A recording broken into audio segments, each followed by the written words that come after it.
I spent 30 years inside Fortune 100 companies, healthcare systems, hundreds of millions of dollars, thousands of employees, and my entire job for most of those 30 years was to figure out why things were so complicated and make them simpler. I helped companies save over $30 million just by removing what did not need to be there. And when I started my own business, I thought I would have an advantage. I had all the tools, all the frameworks, all the experience. What I did not expect was how much harder it is to apply these things to yourself. But once I did, everything changed. So today I want to share the lessons that actually transferred, the ones that work just as well for a one-person business as they did for a Fortune 100 company. Lesson 1 is complexity is not a sign of importance. In corporate, I watched this happen constantly. Someone would take a simple process and add layers to it. More approvals, more documentation, more steps. And when you asked why, the answer was usually some version of, because it shows we take this seriously, because it looks thorough. But thorough and complicated are not the same thing. And the most reliable sign that something is working is not that it looks impressive. It is that people actually use it. The same trap exists in small business, and I see it all the time. Adding more tools to feel productive, building more complex systems to feel organized, creating more offers to feel like you are covering your bases, taking on more projects to feel valuable. But here is what I learned from 30 years of simplification work. The best systems are the ones people actually use, including yourself. If your system requires you to remember 7 steps, it will not last.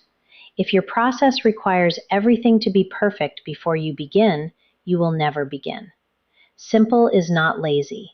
Simple is disciplined. Simple is the hardest thing to achieve. Lesson 2 is that most decisions do not deserve equal energy. Decision fatigue is real, and I saw it destroy productivity in organizations that should have known better. People spending 3 hours debating the color of a slide deck. Committees formed to decide things that one person with good judgment could have handled in 10 minutes. In corporate, I used a very simple framework to sort decisions, and I've adopted this into my sensible practice routine. I looked at 2 things. How important is it? Basically, what are the stakes if it doesn't get done? And how urgent is it? What's the timeline for delivery, and why? High important paired with high urgent deserves real thought, real time, and real process. Not important and not urgent calls for just making a decision, moving on, or adjusting if needed. Most of the decisions we agonize over as business owners fall into that second category. Which platform to post on first? What color to use on your website? What to call a program? What time to send the email?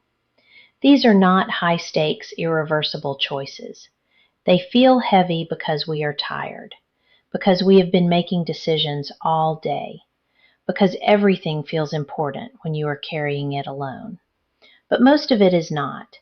Most of what feels urgent isn't important, and most of what is important doesn't feel urgent. And learning to tell the difference is one of the most valuable things you can do for yourself.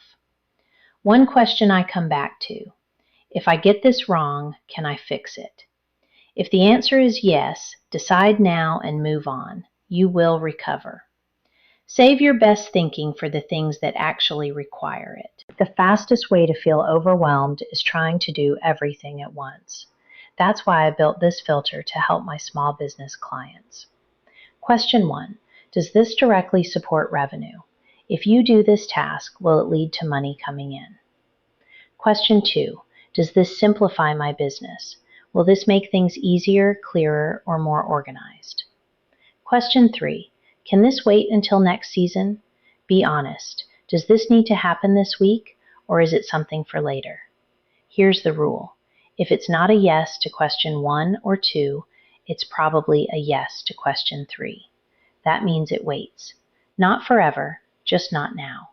This could immediately cut your to-do list by 70%. Lesson 3 is that people don't resist change because they are stubborn.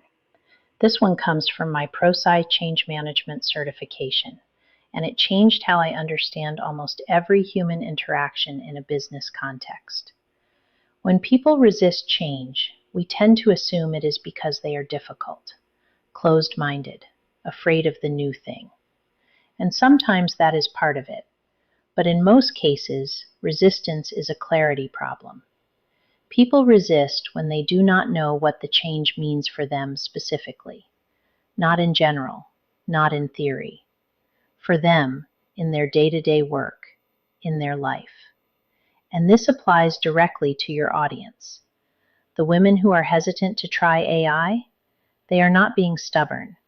They just don't have clarity on what it means for their specific business, or how their specific relationships with their clients would translate. That is a clarity problem, not a tech problem. Which means the answer is not more information about AI or tutorials and feature breakdowns. The answer is to help them see exactly what it looks like for someone like them in a business like theirs. That is why I'm sharing my story with specific examples, because the fastest path through resistance is not pressure, it's clarity. And finally, lesson 4 that I learned was that the tool is never the answer. I watched companies spend millions on software that sat unused 6 months after implementation. Millions on tools that were supposed to solve everything. And I watched those same organizations fail to ask the one question that mattered most before they bought anything. What exactly are we trying to do? And do we know how to do it yet? The tool is only as good as the clarity behind it. And this is exactly true of AI. If you do not know what question to ask, a better AI model will not help you. If you do not know what problem you are solving, no tool will solve it for you. The clarity has to come first. The tool serves the clarity, not the other way around. This is the thing I come back to in everything I do with sensible practice. We are not here to add another tool. We are here to get clear first. Clear on what you are doing, who you are doing it for, and what you most need help with. And then we find the simplest possible way to move forward. So that's all 4 of lessons. Did you notice what they have in common? They are not about technology or strategy in the corporate sense. They are about how you think, how you approach complexity, how you protect your energy and your judgment so you can actually do your best work. I spent 30 years learning these lessons in organizations that were spending millions to figure them out. And you don't need millions.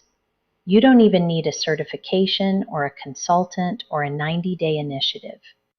You just need to start asking better questions. If you want to see how these lessons apply to your specific business, that is exactly what the Business Clarity Consultation is.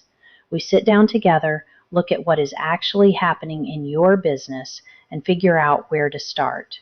Not generic advice, not another framework to add to the pile, just your business, your situation, and a clear next step. The first step is a free discovery call. The link is in the description. And if you want to learn alongside other women who are working through this same stuff, come join us in the Sensible Practice community. It is free, and it is a really good group of people. Thank you so much for watching. I will see you in the next one.